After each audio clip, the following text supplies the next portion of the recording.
Good afternoon, everybody. We're going to wait just a minute for folks to be coming in from the waiting room. So hang tight for about 30 or 60 seconds and then we'll get started.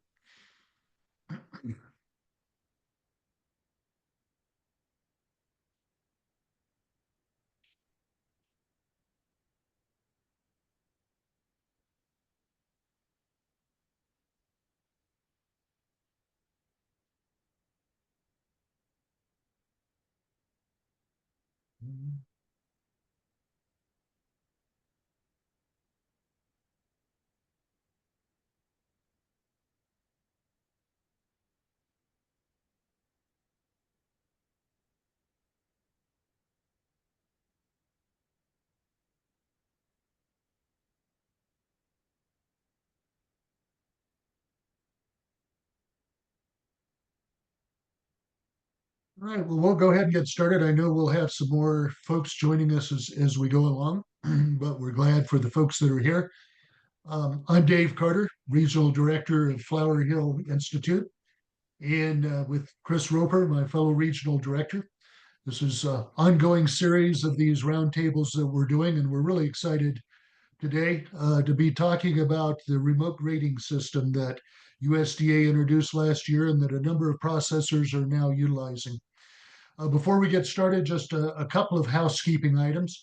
First of all, this is being recorded. So if you know of somebody that can't join us today, but they're interested in this topic, this will be archived on our website. I will be trying to put together some FAQs to go along with it afterwards to post on there.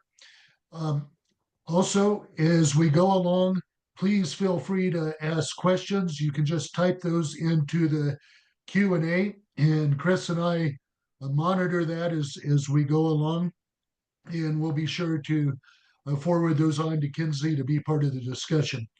And finally, we do have a two-question survey that everyone will be getting following this roundtable.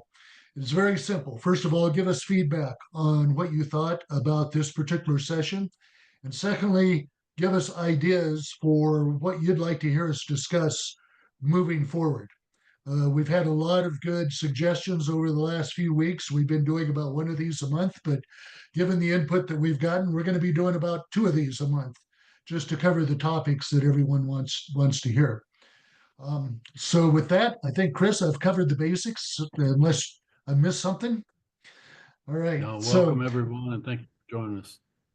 it's always great to see some familiar names here of folks that are on here. So, yeah, welcome everybody for being here. We're really excited to have Kinsey Erickson from Utah Beef with us today. Utah Beef has been utilizing the remote grading system for about the last year. And this is something I know that as Chris and I travel around, a lot of folks are asking us about how does this work and how does it get set up and what does it cost? So Kinsey's here to help us unravel all of that. And Kinsey, thank you for very much for sharing your time with us today and introduce yourself and give us a little background on Utah Beef. Okay, well, thank you so much for letting me participate in this event. We are Utah beef producers. We are located in Richfield, Utah, which is about the center of the state. So where I-15 and I-70 merge, we're just about 30 miles north of there. So anytime you're flying by an I-70 from Denver to Vegas, you can definitely stop by and come say hello to us. Now, Utah Beef Producers was established by Henry Barlow. It is a private ownership, and he started with the idea in 2022, and we opened our doors in April of 24. I have been with the company for just a little over a year now, and we will be celebrating our first anniversary on April 11th. So we're pretty excited to be able to reach that mark and to go forward with it. No, Utah Beef Producers, we are a small to medium mid-sized range of a beef processing plant. That is our main focus, is beef only.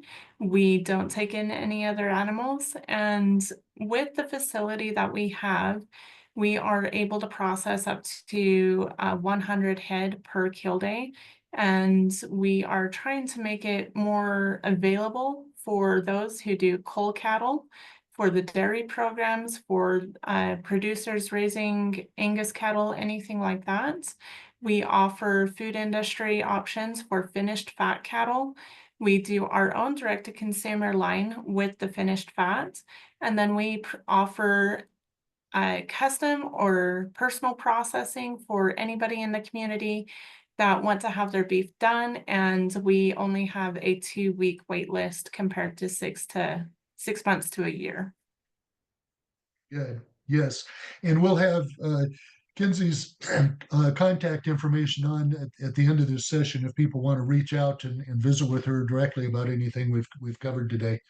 So, Kinsey, explain just briefly what prompted Utah Beef to get set up with the remote grading system and what was involved in getting set up. So as a new company, we were looking at every option available.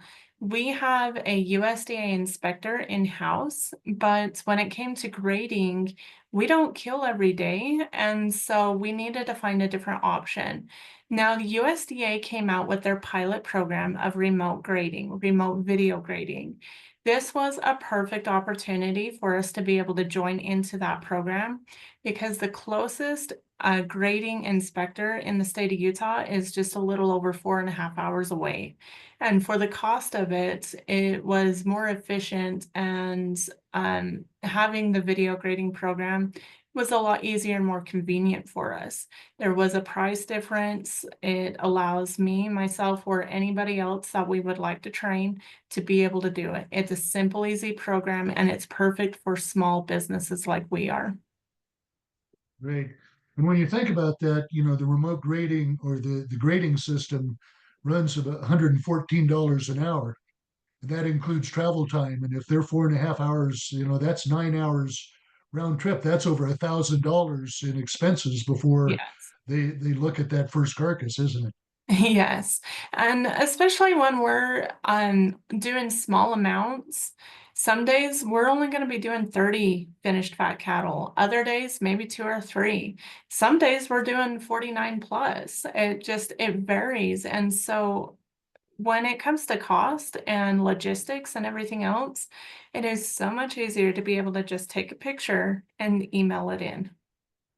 So yeah, you take a picture and email it. Explain a little bit. How did you get set up in the system and what's involved? Okay, so we reached out to USDA in Denver. So Emily, um, sorry, Emily, I forgot your last name. I'm so sorry. Emily has her office in Denver. It's the remote grading program. We got in contact with them, and what they do is they go through a list. We have to have a structured set of how we're going to be in operation and how often we're going to use the program. The other part is that they have a person come to your facility. They review everything, they go over everything with you, they train you on how to take the pictures, how to cut the carcasses, and that is a site visit is between $1,500 and $2,500 just to get started, and then it goes from there to where it's just one day, and we keep in contact. We email them, we give them phone calls, we keep records, and it's just as simple as that. Good. Very good. So it's about $2,500 to get set up. Then you have your grading cost. I know they have a minimum requirement of a half hour, but Yes. you know, let's just say you've got 10 carcasses that you're grading. What kind of time would be involved? So one thing that we mainly focus on is I'm the one who goes and does it. It's when it comes down to it, as long as the carcass is chilled properly or it reaches that core temperature, then we can go ahead and split it. So it takes, say that we're doing 10, it takes less than 5 minutes for our one of our guys on the floor to be able to go cut that properly. We give it a 15-minute bloom time. And then I go in and it takes me less than 10 minutes to take a picture and then to upload it into the cloud system. It's very short, it's very simple, it's less than an hour of my day. So then once it gets uploaded into the cloud, how long does it take then for for that grader to do their So work? So the grader has a 24-hour window to get back to us, and they are great at if you need it sooner, we can contact them, call them, say, hey, can we get this a little bit quicker? If not, just plan on it by the next morning. Sometimes they can get it within a couple of hours, but if they are busy, just give yourself that 24-hour period. How much time do they spend on each carcass, would you say? What's the average time? I honestly think it's fairly quick. As long as your picture is high quality, your lighting is just right, it's very simple for them to be able to look at it, to make that grade, and put it into the report and get it back to us. It's, again, half-hour time is all that they need on a minimum. And sometimes it can be quicker, sometimes it's longer, but I think they can do it within just a couple of minutes per picture. That's great. That's great. Chris, you want to jump in here and yeah. Yeah, I was gonna, ask Kenzie, is it primarily the Utah beef that you're having graded, or is it for outside customers and branded meat programs that others might have? So that's a great question. Thanks, Chris. What we do is at Utah Beef Producers, we offer many different options. So when it comes to our finished cattle that we're putting in our retail and food industry programs, we take care of that on our end, but we offer for custom processing or personal processing, any producer that comes in, we do private labeling. So they can bring in 10 head at a time, 5 head at a time, or even one. And this gives them an opportunity to where if they want to know where their cattle finished, we can grade it for them. They will get that result back and we can give them the data that they need. If it graded select, choice, prime, they can adjust their price rates on that cattle. If they need to know where they need to fix their nutrition standards, do I need to improve it? Am I doing just right? That's going to make a huge difference in allowing them to know. And for us to be able to quickly grade and do that and provide that information to them, it gives a big game changer to producers who have their own direct-to-consumer program. Have you seen, and maybe have you added producers to your program because of the remote grading? Has it been able to enhance your business offerings and bring in like extra customers? It has, in a way. One thing when we sell our food industry to wholesale distribution, they really rely on us to be able to have that grading program. But when we have producers who private label, it makes a difference. For example, 5 Mile Beef is one. They can look into it. Harris Beef, they're another one. They really love that program and the ability to see where they're finishing off. The last 3 that he brought in, they were all prime grade, and so it just was like a compliment to his work on doing the nutrition right. Great. And I know you market to some of the higher end restaurants with your finished beef program. And um, how important is it to be able to offer those retail or food service customers and say here's the grade that you're verified to be getting. It does make a big difference because it's allowing us to be able to with a certainty say, hey, we actually have graded cattle to sell into your program compared to just making a guess. Is it a select? Is it this? It makes a difference in your sales and marketing. It's especially as customers and consumers, they want to know where their beef is coming from, and they also want to know that the quality is high quality as well. And every producer pushes for that. They want to make sure that they have good quality beef available. Now, when it comes into our wholesale program, it makes it easier for us because then when we get those grade results back, we send it to our distributor. He looks it over and says, I want this carcass number through this carcass number. I specifically only want prime this week, or I only want choice for this week. Now, when it comes to our local restaurants in town who purchase from us, it's convenient for them to know that they're getting choice grade or select grade, and they know that they're going to get fair pricing on it as well. So it does make a difference.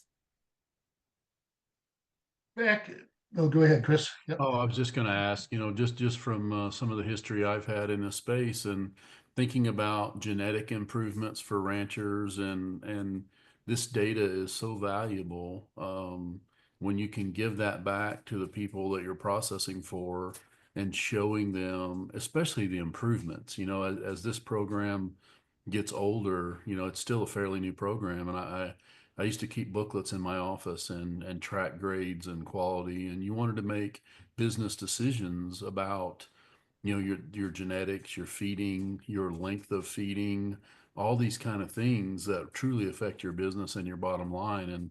And I have to imagine you've got customers that are seeing that now as well. And as you all continue to do this, the amount of data that you can give back to them is just phenomenal. Yes. Another thing I want to point out on this is knowing the grades of the cattle.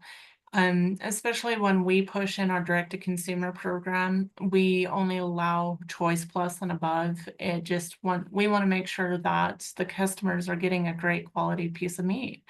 The other side to it is we have a whole nother side of food industry. We do trim and we send it off to grind. So it allows us to be able to fluctuate. Here's a select cow, or here's a no grade cow that went through the finished fats program. It's not going to be of use to us, so we're going to put it into trim. And it can allow us to be able to make more off of that, or if we need to keep it into the retail program. So it does make a difference. Now, for anyone that is watching that has a small business, their own meat packing plant, this program is incredible just because, yes, you can collect the data off of it to be able to know where you're finishing your beef at, but your customers are going to know that you're giving them better quality beef. And then also you can raise and drop your prices off of what that cattle graded. It's, what you have, what's best for you, but this is going to revolutionize so many small mom and pop meat packing plants and shops to be able to provide a higher quality to their customers in that price range.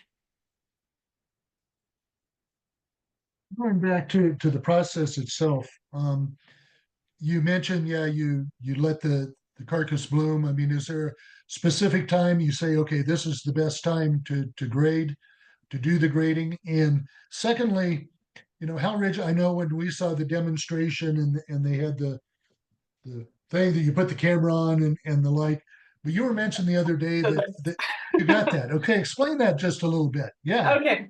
So this is their prototype. This is what they sent us, and it's a 3D print of it's to be able to capture a better image of the ribeye. Now, the thing about it is you can place your phone right here. Below it is a light bar that's supposed to go right there, and it's currently charging at the moment. So it provides accurate or adequate lighting to that section. Now, any phone can fit into here, and then this ring specifically is for a lanyard to where you literally hold it up like this. You got your phone right there, you put it over the carcass, take a picture. Now that's one option to do it. And so, but go ahead with your question. Well, no, you were saying that, yeah, there's some flexibility. I mean, they work with plants to whatever works best. So, yeah. Yes. So getting into it, when you do the grading process, we like to hold the carcasses for at least 48 hours into that chill. All carcasses need to have that 24-hour cool down period. And when it comes to finished fats, a lot of people like to have that aged between the 10 to 14 days or so on or longer. And sometimes we get in a position to where we need a grade back faster for wholesale, or we keep it longer and we put it into retail. Now, instead of having the instant cut that an inspector does in person on day of kill, it's going to give you a different type of a bloom response. Having that 48 hours or a core temperature drop to the perfect temperature, which I cannot quote at this time, it allows the carcass and that meat to cool down and to stabilize. Because if you cut into it when it's warm, it's just gonna like go mushy. And if you can get it solid and firm within that 48 hours, or after that 48 hours, then you're gonna have a better reaction. And so you need to cut it, you let it bloom, and then the fat is going to appear. And if I'm quoting this wrong, go ahead and put it in the comments, but it's going to give a better image.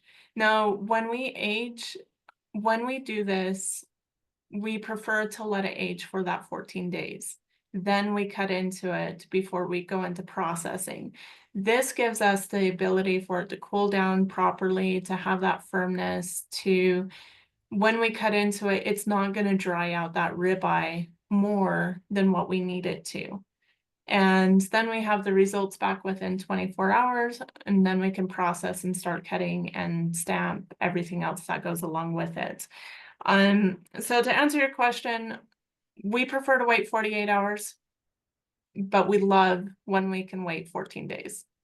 And when we wait 14 days, it gives us an opportunity to stack more beef in when we go to grade, because then instead of having 3 cows or 5 cows, we're going to have at least 2 to 3 weeks worth of cattle processed to where we can all submit it at one time.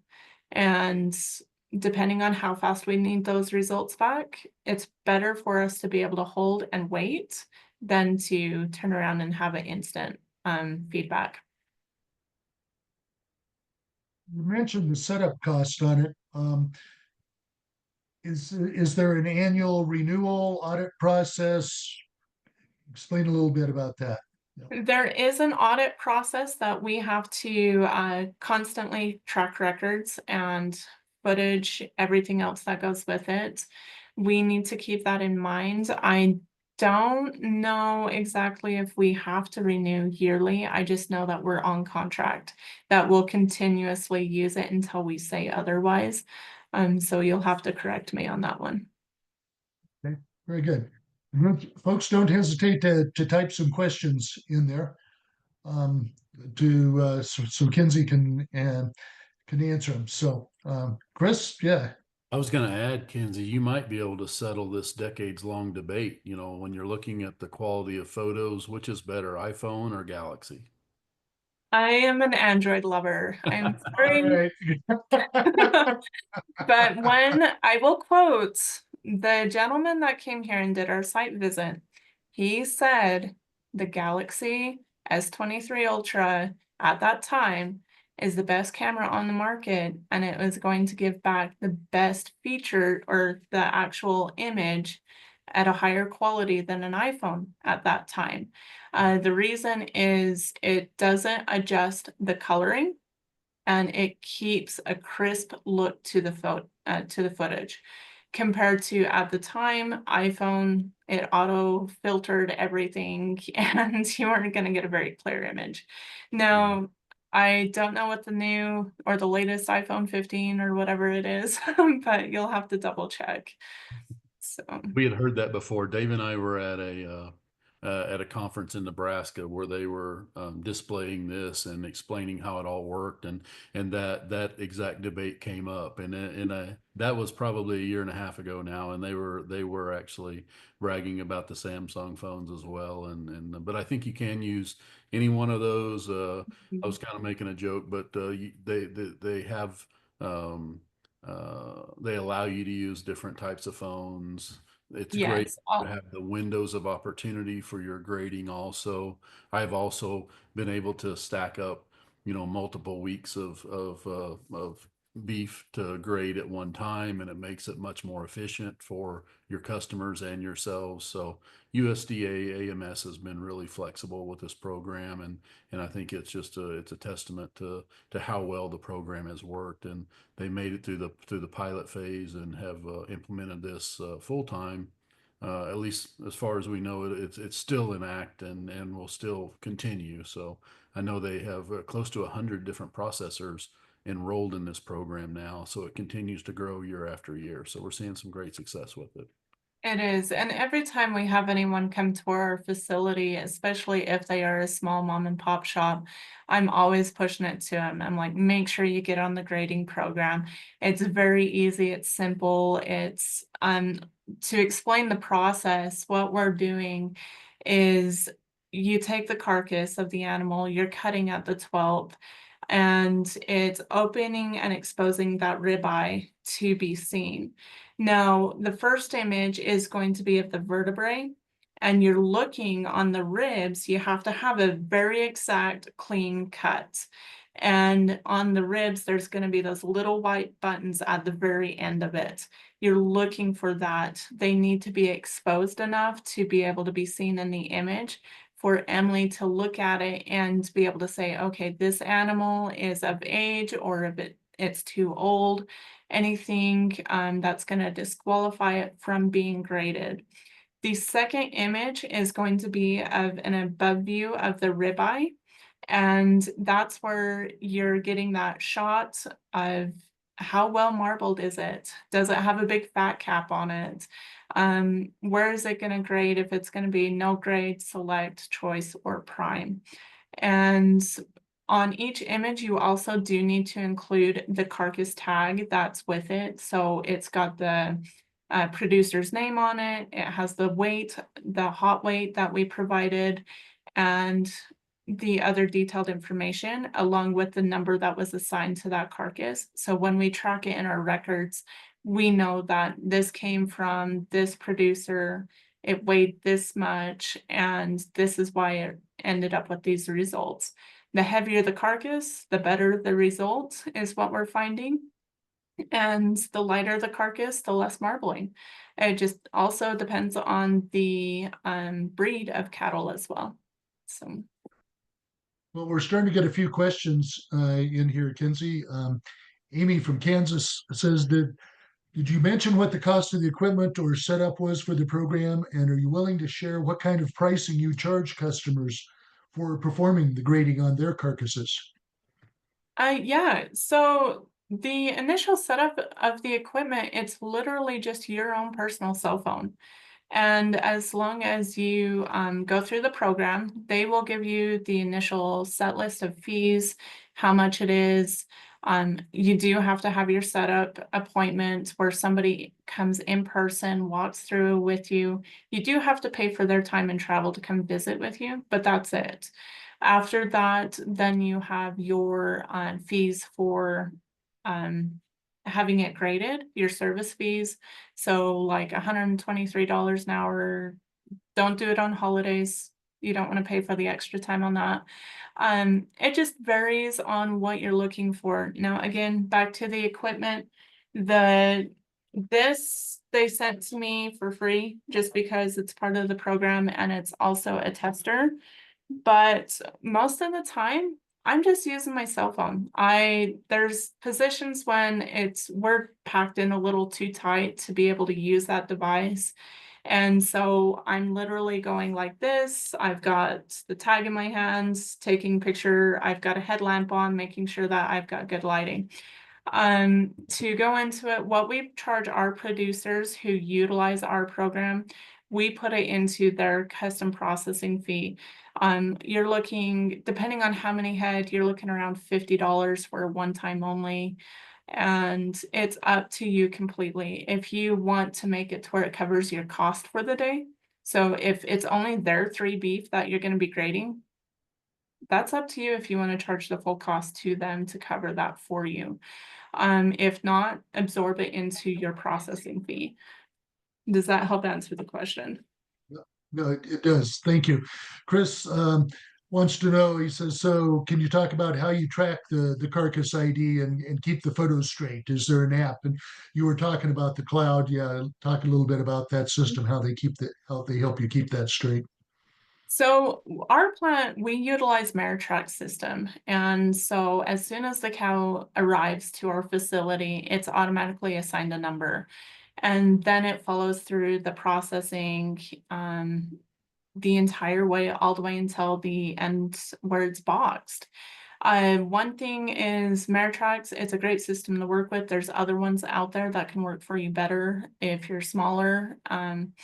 It for us, when we put it into our records, I'm utilizing that number that Meritrax gave this cow. So it's going to go in, and I wish I would have pulled a tag to show you guys. So it's going to have 306-102, and it has the producer's name on it because when that cow was checked in, you have to put all that information. Every producer or every packing plant should have that sort of system already in place. You're tracking your producer's name. You're going to get your scale weights of the hot weight or the carcass weight after it's been split. You need to have that. The other part to it is knowing that that tag does not leave, that whatever you're putting on that animal to track through, it does not leave that carcass at all until when you put that in the box, that tag goes with that box. To answer that question, that's how we track it. When we send the picture, we have the carcass tag in it. Emily takes that information, she puts it into her documents. And so this is cow 306-10, it received a prime grade. This is cow 307-11, it received a select grade. Now, that's how we're tracking. Maybe you guys, Chris, Dave, you can have a different answer on that. No, I No, think that it's fairly cut and dry. And Chris, I think Mhm. if you were to dive into that, you could work with USDA to implement some other things, but there's really nothing that special about how they're tracking it all right now, other than everything going into the cloud. So it goes into the cloud and then you get the data back out. Yeah. We also take that end data, the grade data and everything, we return that to our processors. And so we also adjust our pricing upon that. If we're purchasing finished fats from that producer for our retail program, we're going to give them that data back saying you're cow graded at this, we're going to pay you at this pricing. Now, if it's for a producer that has their own, the custom personal processing, we're just giving them that data that their cattle finished at this specific grade. good. Michael, his question is, we mentioned the cost for on-site grading and travel for USDA grader at number X.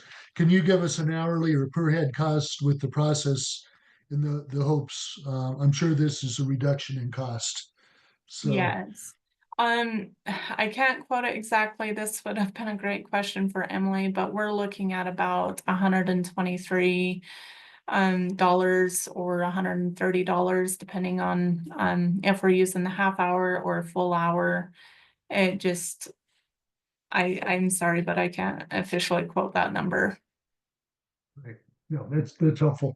And it will vary. Yeah. I mean, I can tell you it's a lot cheaper, Michael. I mean, if you're paying a grader to drive to your plant, as Dave started out talking when we first started, if somebody has to drive 3 hours to your plant and then spend 30 minutes or an hour grading and then drive 3 hours back, you're going to pay that grading rate for the entire time they are in transit and back.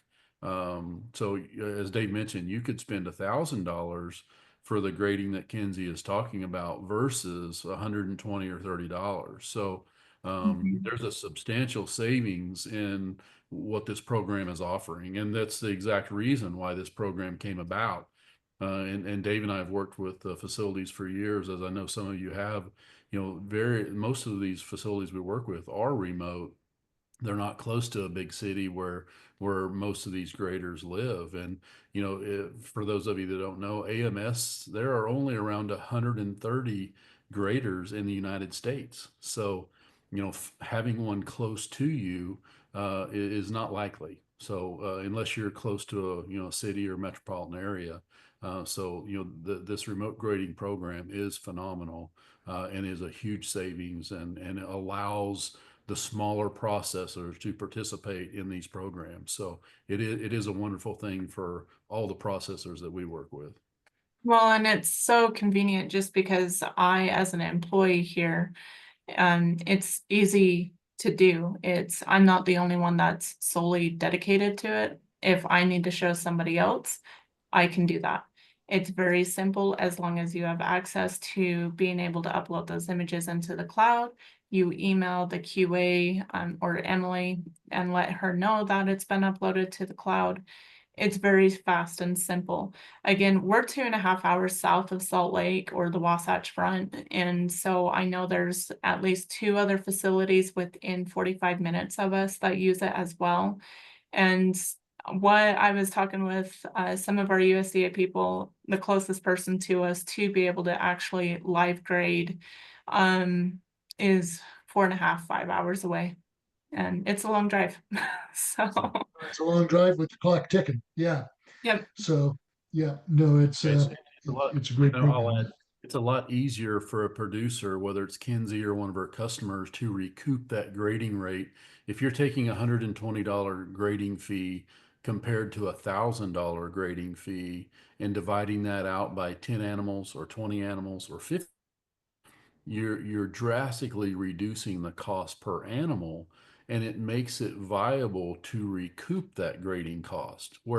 Whereas if you have to pay a grader $1,000 to come in and grade 20 animals, it's not likely that you're going to be able to add enough cost per pound to that meat to justify the cost of that grading. So, with the cost being reduced to this remote grading level, it makes it bearable, and it makes it to where smaller companies can afford the cost and can recoup that grading cost in their sales prices. So it really is leveling the playing field for our small processors and producers. It has, especially as us just barely starting out. We know we're not the only ones in Utah that just started. It's revolutionary. It's been such an incredible program, and I'm glad that it passed the pilot stage because there's so many of us that benefit off of it and are able to save those costs, especially with the price of cattle and everything else going up right now. I don't think we could do it. We would have to fall back into here's a cow, we have to sell at this price just because we don't know where it is. We can say verbally that, hey, we think it's going to be choice plus maybe a prime and try to get a little bit more out of it. But when it comes down to it, you want to have that standard, that written record saying, this actually graded choice, this actually graded prime. And it just makes a big difference. And if you're going to put that on your label, you have to have it. You can't Yes. arbitrarily assign your own grades without having something to back that up from USDA. So if Yeah. you're going to put that stamp on your packages and on your label, you must have the USDA grade. So Yes. And now No, you that's, speak that. Sorry, Dave. I'm just no, gonna go ahead, kids. So when we receive our results back from Emily or from anyone that does the grading for us, we have our own hammer of the USDA stamps on it and the ink and everything else. So we get the report back, prime, choice, select. We go into our dry age cooler where the carcasses are ready, and we stamp it ourselves. And then you take an image of that stamped carcass along with the tag, and we report it back in because you do have to prove that if you're putting it on a label, you have to prove that we stamped it, we did it right, and we have record that it did great for it. No, and I think one of the things, that this is such a great program is Chris and I have been working with folks for the last couple of years that to say, whatever you're doing as a smaller processor, you've got to be able to differentiate your product. You Yeah. can't just be putting a generic product out there. And we've been working with folks that are doing grass fed and organic and regenerative, but the one label that consumers really recognize is that USDA grade of choice or prime. And that's kind of been beyond the reach of a lot of smaller processors until this program came about. So Yeah. um, Grace wants to know typically about how many beef would you be able to be doing grading in an hour? In an hour, I've done 49. So, Okay. but that's also the biggest amount that we've pushed through on a grade as well. Yep. So Yeah. it's And- rather time consuming process. Grace, I would So, keep in mind, it is, you have the pictures, you have all the different, things that they're going to be flipping back and forth on when they're doing it on a computer.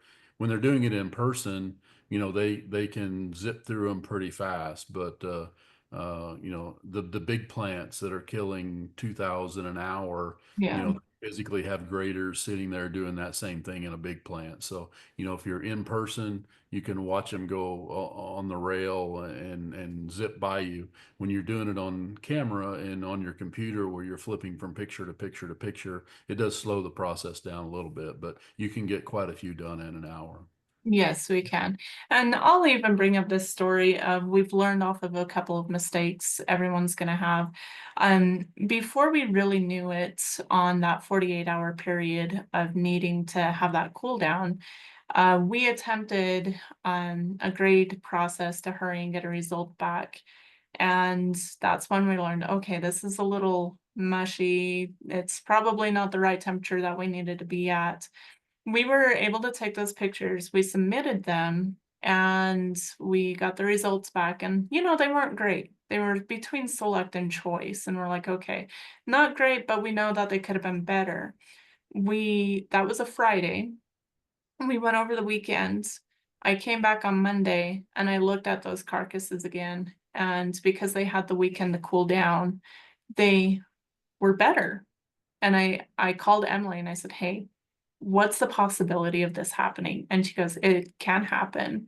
She goes, go ahead and take a picture again, resubmit it, and let's see how it turns out. And out of those 5 carcasses, 3 of them changed. And so it gives you that flexibility to be able to say, hey, we were in a rush right here. Let's try that again.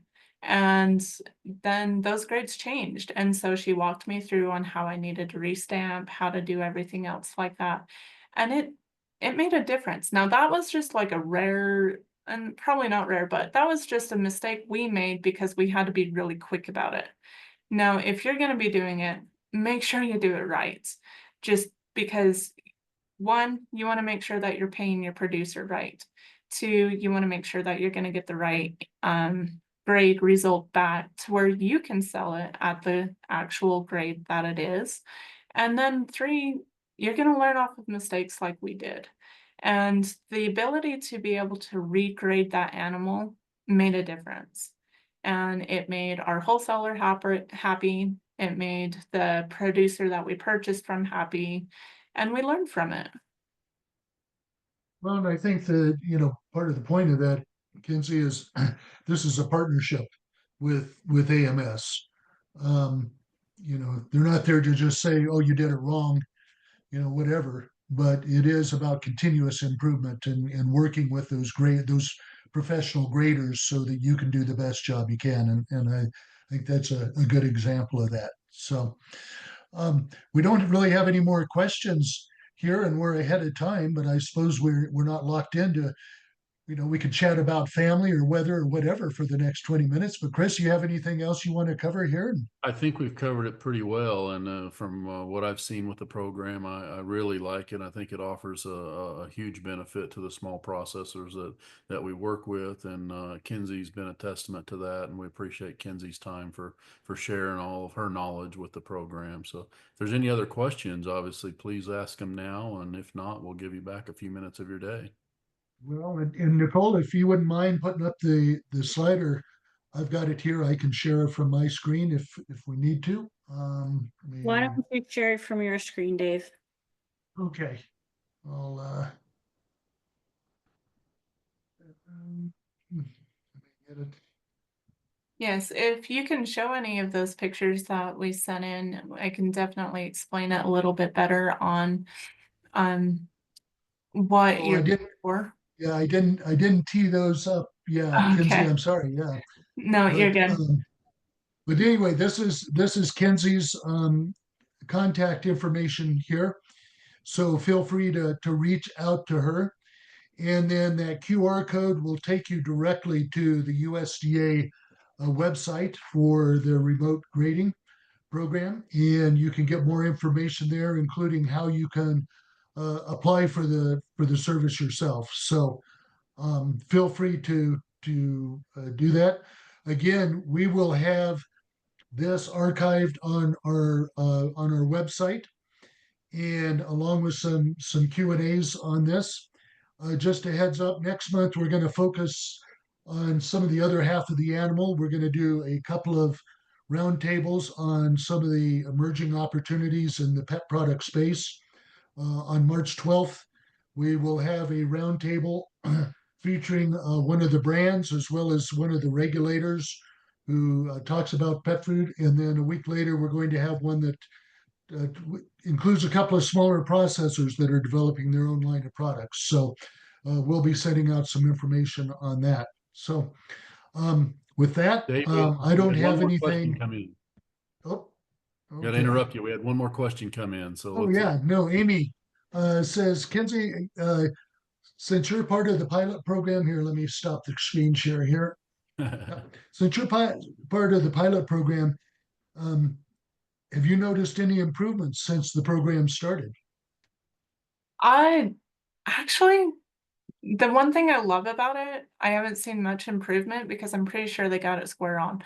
It's the one thing I love about it is being able to communicate with the office, being able to call them and email them and say, hey, I've got a question about this, or can you direct me through this? Emily has been fantastic. She answers my phone every single time she's available. I've had many questions, and in the beginning, it's like, okay, did I do this right? Can you help me understand what I'm looking at? And over the time, I'm the one who has the improvements. For the grading program, it's been clear cut dry. It's simple. It's the best thing out of it is for people like us who have these meat packing plants to be able to learn and to understand what they're looking for. I did not grow up or have a background in meat cutting, but I had a background in ag and other industries. So looking at this, I learned very quickly of, okay, this is what it should look like. This is what we need to be aiming for. Especially we take bets on, okay, is this cow going to grade prime or is it going to be choice? So we have fun with it. So no, to answer the question, I don't believe they've had any improvements because they don't need it. But as a person, I've improved so much over the last few months being able to use the program that now I can spread my knowledge with everybody else and help them understand as well. Let's see, I did pull up one of the photos that you sent along here. So let me just pull that Okay. up and you can explain a little bit. Yeah, from that. Okay, so this is a perfect example. So in the image, you can see how messy a carcass tie can get. We have them stickered to tell us that this animal was under 30 months old, that this animal is for a specific program. You can kind of see the 304-028. That is the carcass number that was assigned to this animal. And it has a barcode system with it. And then at the bottom of it, what you can't see is the hanging weight of the half carcass. So it's not off of the live weight or anything as the animal came in, it's the split weight. So this carcass was, I believe, in the 800-pound range. And that's why you're seeing great marbling on it. Now, on the left-hand side where my glove is, you can see it's got a great fat cap. You can see the eye of the ribeye just on the sections, and you can see all that marbling that's coming through. Now, the lighting on this one, it really wasn't that great. It's on the darker side, but one thing I've learned is if you have a light directly over the top of it, it's going to cause a shine or a interference when your camera goes to take that image. So we try to keep it off to the side to illuminate that marbling, which is in the red, as much as possible. And so again, this is just a ribeye looking down. So that's what they're looking for. Great. All right. Well, that's really, really helpful. You'll have to So- be careful, Kenzie. USDA is going to be trying to hire you to promote the program, but you did a I great would job. love it. We appreciate you sharing. So, Yeah, no, she's a real champion for the program, and that's great. And Yeah, Jude says, Kenzie, thank you for having this presentation. We're in the islands west of Hawaii. Is there a grading contact closest to our area? Having heard of the cost to kickstart the process, and I think Jude will work with you to connect you with someone at AMS that can work with you because, yeah, I mean I noticed we had some folks on this today, Chris from St. Croix in the Virgin Islands. So yeah, all the way from Hawaii to the Virgin Islands. Again, this is a remote grading process system, and some of you are pretty remote. So Yep, yeah, this is for you. Well, There's I one more would, question from Amy as well, Dave. Um, oh, yep. Amy says, how do they get the measurements? Is there not a reference device for the images you send in? for, we'll have to clarify on measurements on, the- are we There's talking about Ribeye like, area, yeah, Yeah, yeah. ribeye area, yield grade, things like that.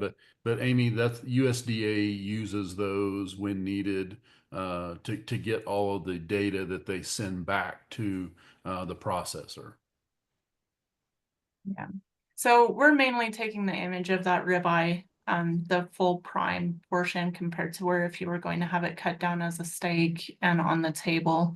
So no, we don't use any measurements. We literally just cut in and take a picture. Yeah. And then your grader will do that measurement for them, Amy. If that helps, Mhm. that helps.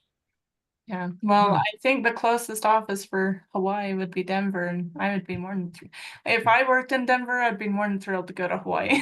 Yeah, So yeah. maybe we'll send Kenzie's- Emily on that one. Kenzie's volunteering for the training trip on that one. Yeah. So Kenzie, I'm going to share one more photo here. Okay. And you can explain this one. Yep. Okay, so in this image, this was provided by USDA. This is how the carcass looks when it is split.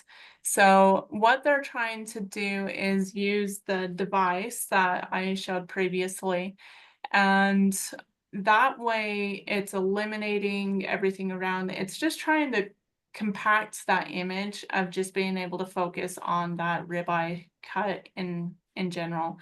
When you're looking at a carcass and you have the carcass split, you do want it, that's where it's going to be placed, I should say, just on that 12th rib area, and it's pulled down. I don't do it that way. I literally stand on a ladder in our dry-age cooler and I look down onto the carcass. That one is easier for some people, but I think we all learn our own individual preference and we know the requirements that you have to have a good quality image, you have to have proper lighting, and you need to know how to be able to include all of that other information in with it. So I'm grateful that USDA is pretty casual about how my style of taking images compared to others who have a more formal style. It looks like you have Amy, I really good know light. having been in your facility, yeah, you don't have a lot of elbow room there, but this is a system that doesn't require a lot of space. Is that right, Kenzie? Yep. Yes, especially when the day that we did the 49, they were packed together really tight. Enough to where there was space in between them, but it was pretty compact to where it was just easier for me to just get my phone right on top of it compared to fighting with the device. And you don't want to contaminate anything either. And I'm not saying the device is bad. It's great for other purposes if you have room. And so, but that day, an example, it was just easier to do my phone. But we make sure that everything is sanitary, everything is clean. We go through a whole process. We wipe down our phones because we know how dirty they are. And we make sure it's all completely clean before we go into that room. I was going to add too, Right. Kenzie, it looks like you have really good lighting in your hang cooler, or Mhm. some coolers Dave and I go into are darker, or they don't have as much lighting, but your hang cooler is very bright and clean looking, and then it looks like your rails are pretty tall as well. So I can Yes. being on a ladder having to do that. Yeah, we have really high rails. Our facility, it used to be a warehouse for beer distribution. And so when Henry purchased the building, we literally put a building within the building. And so when he had it built, he made sure that, I think the original idea was to be able to put a buffalo through at one point. And then we realized how big coal dairy cows are. Holsteins are big, and you Mhm. do not want them to touch the ground. And so that's where our measurements came off of. Sometimes we can have a bull that is almost touching the ground, and other days we have a Jersey cow that comes through and it's like 5 feet up in the air. And so our facility, just because it is new, we've had incredible guidance by our USDA inspectors and say, hey, let's get some lights here. Let's make sure everything stays clean. And I'm sorry to say this, but our brag moment is we are one of the cleanest facilities that you can walk through and tour. And that's our biggest feedback that we get on tours all the time is, wow, you make a difference. You don't make me want to be a vegetarian. And so that's a good joke that we always play upon. Everybody's different. Sometimes, these mom and pop shops are 100 years old and they're working with what they got, and we absolutely love and support that. But us, we're just a new facility, so we get to use the benefit of that. Yeah, yeah. That's And great. Amy did have one last question, and Amy, this is for beef, so beef grading only. So, all right. Well, that's great. And Kenzie, we really appreciate the information. I'm going to flash your contact information up there one more time, so folks can jot that down. And she's been willing to. She keeps her phone with her, so she's like we say, a champion for this program, and more than willing to visit with any of you that want to talk to her and about how Utah Beef got set up and how you might be able to get set up as also. Reach out to Chris and myself. We'll put you in touch with the USDA folks that can also work with you on this. So with that, I think we've covered the ground. Please do fill out the little survey that you'll be getting after this roundtable. Let us know how we did and what we should be talking about as we move forward. So we didn't give you quite as much time back in your day as we thought we might a few minutes ago, but thank you everybody for being here and for the great questions today. So, and thank you, Kenzie, for being with us. Thank you so much for the opportunity. And if you're ever flying by on I-70, stop by and say hello. Absolutely. We'll be Thank there. you very much. Okay. Take care, everybody.